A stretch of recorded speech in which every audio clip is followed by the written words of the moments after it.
trabalho desde que eu 3 anos com o público. Eu trabalhei como vendedora na loja da minha mãe, com hoje, com gerente, comercial.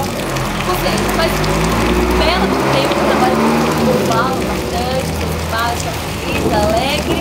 Procuro estar sempre deixando as pessoas felizes ao meu lado. Por que eu quero estar no Big Brother Brasil?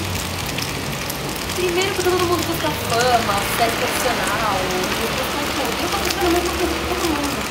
Ou uma coisa a mais, uma vontade a mais de participar do Big Brother, porque eu conheci e facilmente, profissionalmente, eu entrar no campo de trabalho a qual exige muito conhecimento. Nada melhor que o Big Brother Brasil, né? Pô, eu acho que é isso mesmo, ó. Dinheiro, sucesso profissional e ser reconhecido pelo Brasil inteiro. É isso aí, galera. Eu quero desejar uma boa sorte a todos. Um beijo à produção. Fiquem com Deus. It's been a while.